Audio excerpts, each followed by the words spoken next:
Sammy, it's going to be another great one. I can't believe in a month the college basketball season is going to be over, done with, finished, and my family will have to see me more, which I don't know if is a good or bad thing, because, you know, we got some travel coming up and stuff like that. But welcome to another College Basketball Weekly, powered by the Full Court Network. Sam Davidson, Luke Taylor here. We got a special guest. Don't forget to hit the subscribe button, because we're trying to get our looks up higher, so and help our YouTube. So pound that subscribe button. But we got someone really special, someone from, I guess, his past and my past. We ran into each other at the Final Four last year, and we got Tom Wistrcill, who's the Big Sky commissioner. The Big Sky, and Sam and I love the Big Sky. You got a little bit of an issue though in men's college basketball. You got a tie for first place. Is that a good or bad thing, Commissioner? I love the tie, only because it provides, that means that you had excitement till the very last minute, which we did last night, and I really enjoyed. I wasn't at either game in person, but just seeing all of the videos afterwards of the celebrations. We can't have enough celebrations in college athletics and life, right? So if two teams get to celebrate, I'm all for it. I've said for you, I've been very fortunate and grown up in sports. There's nothing like a winning locker room. You can't duplicate it in anything. I haven't found anything like it in life, like a winning locker room. So if two teams get to do that last night, more power to them. Sam, how would you agree on that one, since I was your coach for 2 years?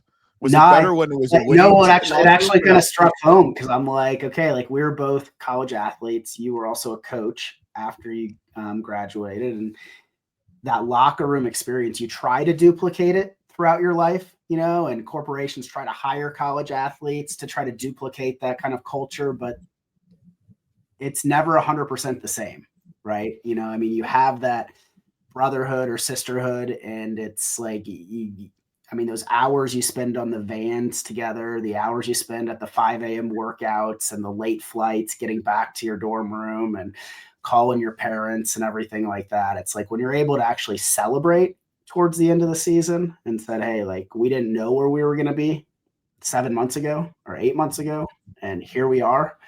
Like, it really is a special feeling. So when you said that, Commissioner, like, it definitely kind of hit home, because you can't duplicate that experience throughout your life. Yeah, you can't duplicate Iowa after getting killed by Iowa and then getting killed at Marquette and me yelling for 5 hours. But Coach, it's okay. But so let me ask you something. Starch Madness. What do you like? Washing clothes, like ironing clothes? What is Starch Madness? I just happen to have the shirt right here in my office. So, love it. How about that? So we have a lot of really good creative people in our office, and everybody's got March Madness. The Missouri Valley has Arch Madness, and because our tournament is in Boise, Idaho, and obviously we're playing up to our crowd, we decided, let's have some fun. Let's go with Starch Madness. And so we kind of started it last year. It was more like a test last year, and the Idaho Potato Association is also a sponsor. So but this year we've really embraced it, and like I said, created shirts and have really promoted it through social media, and just having some fun with what we consider, the greatest month of the year. And it kicks off for us this weekend in Boise, and culminates at the Final Four when teams are cutting down the net. So it's just something fun that we're really enjoying being a part of. Yeah. Talk a little bit about that, like, greatest month of the year. You've spent your career in athletics, as different aspects within the NCAA. Now you're the Big Sky Commissioner. In 2022, you're voted on, to have a voice on the most prestigious and influential board in college athletics, which I think is the NCAA Selection Committee for men's basketball. What did that mean to you in your career? Is that something you've always wanted to kind of achieve and be a part of? Because I remember growing up and you're like, okay, this is what's happening behind the curtain, and these conversations are happening. Now you're back there. Take us that first year you got to be behind the curtain. Yeah, it's very special. And so thank you for asking about that. And I think for anyone that makes a career out of working in administration in college athletics, it's one of those kind of goals you put out there. Someday, maybe I could be on the selection committee. And so I was very fortunate. The timing was right. They needed someone out west, and fortunately I was able to get on. So I've been through 2 selections and tournaments. This will be year 3 of a 5-year term. Getting that call from Danny Gavitt, who does such a great job running the entire tournament, was really special. I was actually in Boise at our tournament when he called, and so that was cool to be a part of it. And so it's been an incredible experience, as good a professional experience as I've ever had, and that's because of the people involved, not just Danny and Joanne and the NCAA staff, but excuse me, the other committee members. Some of them I knew and have known for 20, 25 years. Other people I've just met, and every year there's 2 or 3 new people. This year we have 5 new people, which is unique. But it's a wonderful committee because this doesn't matter, and by this I mean the logo, right? Because nobody wears anything school or conference related. It's just 12 people working their tails off for months leading up to 5 days of intense scrutiny to find the 37 best at-large teams. Yeah. And the depth of the discussion, the kind of no-holds-barred challenge of each other and your thinking is really unique. People don't like to be challenged. They don't like to challenge others about their reasoning to their face, right? It's easy to do it on a screen or, on tweeting out through a burner account, right? But when you're actually challenging someone to say, so why do you think Nebraska's better than Xavier? Let's talk about that. Xavier's better. That's really cool, and so that's the best thing about this is not only being behind the scenes and being part of the greatest month in sports, but feeling you have a real impact on this thing that the entire country pays attention to. So it's really exciting. It's very meaningful, and we take it very, very seriously. So what I got from that whole kind of spiel is you have a burner account. You like to piss people off. I do not, just so you know. You like to piss people off because that's the thing. I think I almost feel like some people think you're just like there's 12 people shooting darts against a wall and trying to figure out like, well, or for instance, you have SEC representation. I mean, they're a very powerful conference, probably the most powerful. And it's like, all right, this is what, Greg wants. He tells the AD at Alabama and this is what he's going to get. And it obviously doesn't work like that because people think it's like the Power 5 and then like you and one other person. But what people don't understand, there's 12 people, 7 from the non-Power 5 and then 5 from the Power 5. How coming from where you came from, obviously Wisconsin back when, the AD at Akron, now Big Sky commissioner, working at Learfield. How difficult is it sometimes to kind of check your mid-major, I don't want to say the status at the door when it's coming down to deciding who gets in and who doesn't? I think every one of us checks our official affiliation at the door the minute you walk in. Saying that, every one of us is voting through our own lens. In the end, it's an anonymous 12-person vote. And while we have tremendous influence, I believe, on each other through discussion, through viewing, but check out the offensive efficiency of Texas A&M during this 3-game stretch and blah, blah, blah. Oh, but this person was hurt at, UCLA and it affected these games. So that level of detail is so incredibly deep. But in the end, people are still casting a vote based upon their own factors and what they feel is important. Mm-hmm. And someone like me might say, I'm really impressed with the team's non-conference strength of schedule because I want teams that have challenged themselves and aren't afraid to go play those games, right? Others might say, hey, the most important factor to them in this particular decision is their Q1 record because I want to know what the top end of that team is. what's the best they can possibly be. And so as the voting goes and the discussion goes, conference affiliation, school affiliation are either protected by the rules we have. So, for example, Greg Byrne, the AD at Alabama, if Alabama is even going to be close to being considered, he has to leave the room. Oh, and if we're talking about any SEC team, he can only provide facts. He can't say, hey, I saw Florida play and I think they're better than Auburn. He can't say that. That's an opinion. He can only say, I saw Florida come into Alabama and beat us by 20. I'm making that up, but he can only state facts about his conference. And about his team, he has to be out of the room. So we have those protections built in. Plus, no one is going to sit in there and take away their credibility by ringing the bell for their school or their conference. right. Bubba Cunningham as the chair in North Carolina. First of all, him and Danny Gavitt are not going to allow it. That's how they run the ship. And I'm not going to sit there and go, hey, the Big Sky team shouldn't be a 14 seed. They should be a 13 seed. That takes away my credibility for any other thing I would say. So people just don't do that. And so any perception that's out there, I can promise anyone it is not only protected, but also the group and our groupthink is so important to the level of discussion and also the importance of the decisions we're making. The decisions on Saturday night when we're deciding that Sammy's team's in and yours isn't, Luke.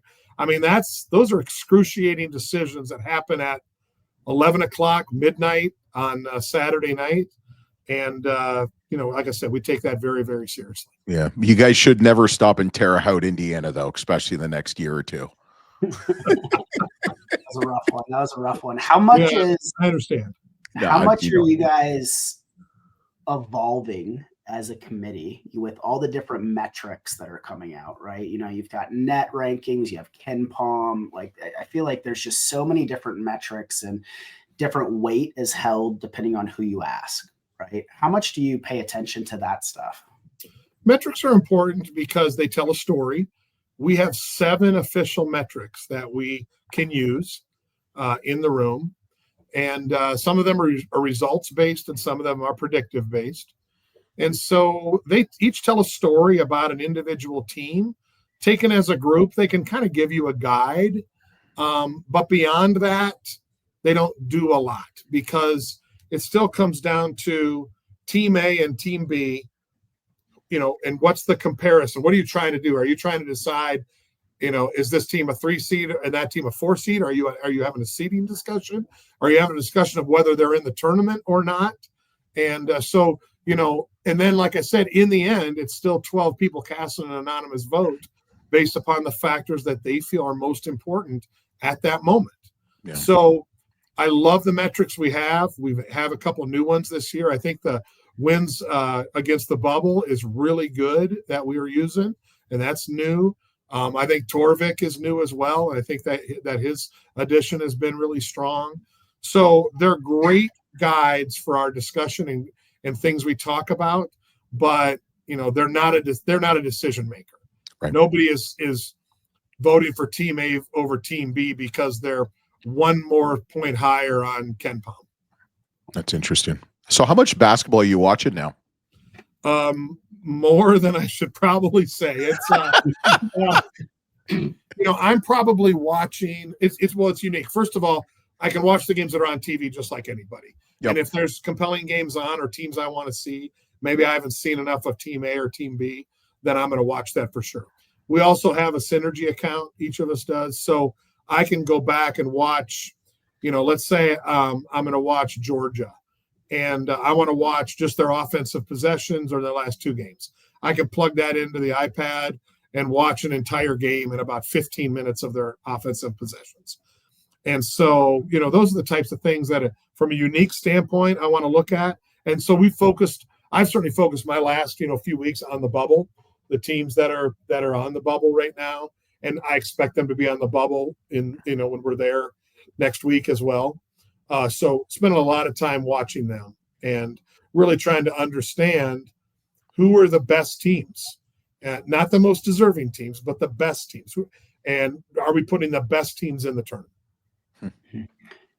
So Luke mentioned kind of a balance with mid-majors and power conferences. I kind of want to go into a balance of East Coast, West Coast, right? Because I think the East Coast bias gets brought up a lot. I bring it up a lot on our shows. I'm in Colorado. My wife's a graduate in Northern Colorado, so we're Big Sky people. And Luke's been out Smiley. We love Coach Smiley. Yeah, Coach Smiley, Darren Dunn doing a great job out there. Shout out to those guys. But as far as like a West Coast representation, right? We've got you on the committee, then Stu Jackson, who's the WCC commissioner. Do you guys kind of play into that aspect, saying like, I know you have to leave it at the door, but do you feel like there's balance geographically? There is good balance geographically. There is the majority of the population that still lives east of the Mississippi. So the majority of the committee does as well. I think that there's a couple factors at play. One is certainly Stu and I see more West Coast basketball because we're awake when those games happen, right? Secondly, heck, and I'm not putting myself in Stu's category. Stu's forgotten more about basketball than I'll ever know. And is a great addition to the committee because of his years of coaching and being an administrator and working at the NBA. And I mean, so he's wonderful. So, but I've also been around the game for my whole life as well. So I think that you have two of us out West here that not only have been around basketball forever, have seen it at all different levels and can look at team A and team B, regardless of where they're located at, and say that, if you pit UCLA against, Creighton and then add in a team like St. John's to the mix, how do they compare? I think you're going to get our opinions based upon our level of experience, and regardless of location. And so I don't feel that has played a role in my 2 years of being on the committee and now entering third. The location thing has never bothered me once. I've never seen it come up and never felt like we were getting slighted because we're out on the west side of the country. Yeah. I want to talk a little bit about the Big Sky. We've been really impressed with it. 10 teams. Obviously, there's a lot of movement, especially with the Pac 2, 4, 8, 6, 12, 13, whatever they are. And no disrespect to them, obviously the Mountain West. What are you doing as a commissioner and with your team at the Big Sky to kind of keep you guys moving in the right direction? So this is a great lesson. All the things you just talked about there, Luke, is a great lesson. And you worry about what you can control. And so I have zero control over things that happen above us with the Pac-2, 12, with the Mountain West Conference. I have literally nothing to do with any of those. Now, both their commissioners are good friends. I talk to them frequently. I feel like I have a pretty good handle on what's going on. What we've done with the Big Sky is focus in on us. What can we do to be better? What can we do to make it more valuable to be a part of this conference? The emphasis that we've put on what we believe are true, we do it the right way. We're the true college athletics. We're not focused on, can we pay that student athlete $750,000 or $1 million? That's not happening at our level in any sport. And so we focus in on the student athlete experience. We focus in on providing our fans and teams an incredible experience at whether it's a home game or whether it's coming to Boise for the tournament, and make them feel special. And yes, is there money in the system? Absolutely. We have some really strong NIL deals within our league, but it's not the focus. It's still on providing a great experience and working with our student athletes to graduate. Now, we talk frequently as a conference about what's happening around us. And, are there schools within our league who potentially could make a jump to the FBS someday? Sure. My job is to make sure they have their eyes wide open. As I've shared with every one of our presidents, I've been at every level. I've been at the P4, I've been at the G5, I've been now at the FCS. I was a Division III student athlete. I was a Division II commissioner. So I've seen every level. There's pros and cons to both. But I want every one of our people to have their eyes wide open to what could be at a jump at the next level. There's some really good things, and there's some really bad things as well. And so we talk about that frequently as a conference. I think that's part of my responsibility as the commissioner, is to make sure I'm trying to serve all 10 of our full-time member institutions in the right way. And I hope they love the Big Sky, and I hope they stay for a long time. But I'm also a realist that, change is the thing that's common. and you never know what's coming around the corner. Yeah. That's fair enough. So who are you adding to the conference next year? Who knows? Who knows? We might as well, maybe we'll get Washington State and Oregon State to come to the Big Sky at some point. No, I'm just kidding, of course. But, it's a crazy world. I like our position. I like our strength. I like our 10 full-time members. We're spread out over 8 states, but I like our mix of schools. I like the strength together and the history, the stability that we have. And that's mainly due to our leadership. Our president's group, I'm really blessed. We got 10 presidents. They care about the right things. There's no egos in the room. Nobody's trying to dominate the conversation. They work closely together. They like each other. We'll have a meeting with them this coming Monday at our basketball tournament, and exciting times ahead. I love what we're doing. Yeah, I really like how your conference is set. So the first and second seeds play in the second round, and then they go to the semifinals. You're seeing a lot of different conferences. I mean, you look at the SEC, they've got a whole bunch of buys, and they play 3 rounds. The MAC, they have 8 teams go to Cleveland, so not everybody makes it.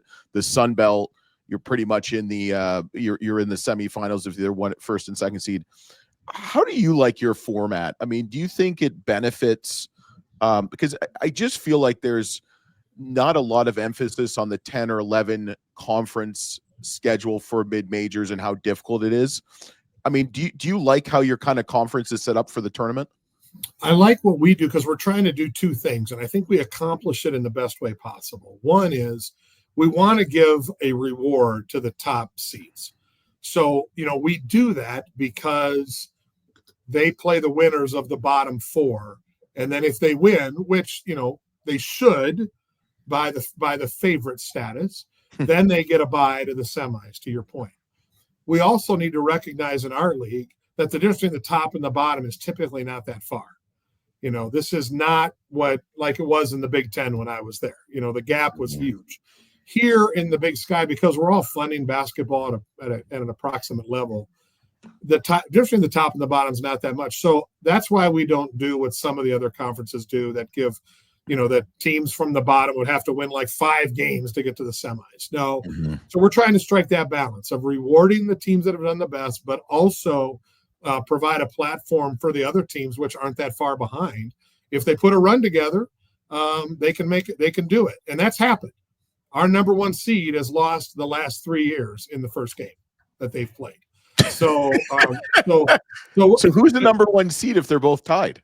Well, Northern Colorado has the tiebreaker, and so they're the 1 seed, and then and Montana's the 2. So we'll see. Like I said, 3 straight years that number 1 seed has lost either the 9 or the 10. So again, that plays into my theory there of why it's important we don't separate out those teams that from the top and the bottom too far. So I like our format. Beauty's in the eyes of the beholder. If you're that number 1 seed and you lose, you don't like our format. So that's what happens. Who's going to break it, Sam? Who's going to break it to Coach Smiley, me or you? I'm sure he knows. He knows. He knows. He knows. For sure. Yeah. So yeah, no. I love about the format is just the scheduling. I mean, you got 2 good games every single day, leading up to the finals, and it's going to be a fun tournament that starts this Saturday in Boise. Starch Madness. Like if our audience hasn't watched any of the Big Sky, like they need to be tuning in because this is a really fun conference. Incredible athletes, high basketball IQ, great coaching. Yep. Yeah, our run of NBA players has been pretty impressive.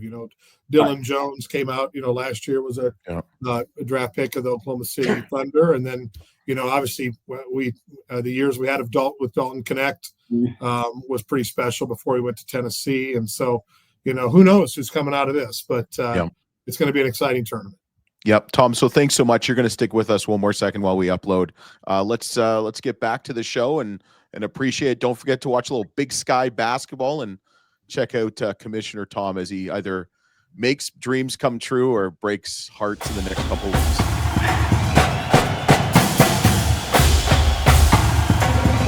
2, 3, come on! Sammy, that was another great interview with Tom Wistrcill from the Big Sky Conference. I love Starch Madness. I love it. I love it. It's awesome. I love great, it. I want one great of those branding, great conference. No, I just want a T-shirt or a sweatshirt. You like French fries? Don't you? I love French fries. You know where we're gonna have French fries together next week? Where's that? Viva Las Vegas. Oh, Viva yes. Las Vegas. Yes. We are going. Yes. Where are we going? Where are we going? We're going to the Mountain West Conference Championships. Las Vegas, Nevada. One of our favorite conferences. One of the most underrepresented conferences that has the best basketball, some of the best fan bases in the country. That's what I'm excited to see. I'm excited to see how these fans travel, because the home court advantage in the Mountain West is very real, right? Now you're putting all these programs on a neutral court for the most part, right? And we're going to see how these fans travel. It's going to be a lot of fun. And you know what's great is we have a lot of followers from the different Mountain West programs. We've had quite a few coaches on and players, and it'll be interesting to see the response I get from a few of them. But we'll see. But I'm excited. Are you scared of like any of the fan bases? Like from, No. I mean, we've No. Okay. They've You sure? been very, very nice. Now, if you send me to the Big Ten, different story. Yeah, I mean, But the Mountain West heating up. I mean, you've got 5 teams just in a battle to the end, between New Mexico, Colorado State, Utah State, San Diego State, and Boise State. And, I mean, those 5 teams have just separated themselves during the regular season conference. But, there's several teams that can make a run here. And we're going to see Sundance, Wicks, and Wyoming. I think they could surprise some people in this Mountain West tournament. Yeah. I just can't wait to see Sundance and just give them a hoot and a holler. Be like Mr. Electric, the Juice Man cometh. So is there anybody you're excited to see in person in the Mountain West? Like any team? Donovan Dent. Yeah. Donovan Dent. I think, and Nelly Jr. Joseph too. I'm excited to see the Lobos. I mean, I've seen Wyoming play in person, Colorado State, Nevada. Boise State I've seen, and they're all really good teams, but I'm really excited to see New Mexico and see Coach Patino. I just think it's going to be a great time. I'm excited to sit by the pool a little bit and do some content by the pool. You just got back from like a paradise vacation. Give me a break. I did. I need another one, man. You're working me too hard, but I will tell you about paradise. You always rip on my predictions, and I just want to say your predictions stunk in the Atlantic Sun. They lost. Dunk City is not in the tournament anymore. My team's in there. Thursday night, we got Lipscomb and Queens and North Alabama versus Jacksonville. What do you think about having conference tournaments? It's going to change, I guess. They're going to go to a neutral site next year, I believe it is. What do you think about home games in the actual conference tournament in the ASUN, especially? I don't like it. I like having a neutral site conference tournament because I think it's a lot of fun for the fans to just go there, make a trip out of it, and it's like you survive in advance, and it's like, hey, you book your hotel rooms, but you may get out of there the first night if your team doesn't perform. But it's fun to see. I don't like the home court advantage, right? Dude, that was fun last year when Stetson won it at home. For sure. But I don't like it's. Johnny Jones, it's fun baby. when you win, but I think it's like it prevents upsets from happening. It's harder. It is harder. It's harder for these teams that are in the middle of their conference to make a push at the end of the year, right? And so it's you've got Jacksonville playing in Florence, Alabama against Northern Alabama, and then you've got Queens playing in Nashville against Lipscomb. The winner of those teams will play to see who's dancing and representing the ASUN. Yeah. But yeah, I mean, my preference is a neutral site, big tournament. I think it's just it's fun to see, wherever the tournaments are, the downtown economic development. They just you see banners all around town for the tournament. People coming from driving 3-4 hours from the different schools to all arrive at the same time. It's fun to get to the airport and you see 7 different college shirts all getting off different planes. I think that's just, it's just part of March Madness that I enjoy. Yeah, I would agree too. But so yeah, that was another great college basketball weekly. Very much selection committee stuff with Tom, and then obviously talking about the Big Sky, talk about the Mountain West, talk about the ASUN. We'll be back next week, and don't forget to check out Full Court Press, a college basketball coaches show. We got the hottest team in the nation right now, Central Connecticut State, the Blue Devils. We got Coach Pat Sellers joining us, and we had him on the conference preview show, and they're the number 1 seed. They play the Lemoyne Dolphins on tonight, so that should be another good one. Check that out on the Full Court Network. Don't forget to subscribe, rate, and review wherever you can watch or listen, whether it's Apple Podcasts, Spotify, but right here at YouTube. Check out our Substack page. I'm still waiting for Sam to write an article. Much better writer than me by far. I write like I speak like I write. I am not Shakespeare. I'm more like LT in the flesh-ish, whatever. So thanks for listening. Thanks for watching the College Basketball Weekly, America's favorite college basketball show.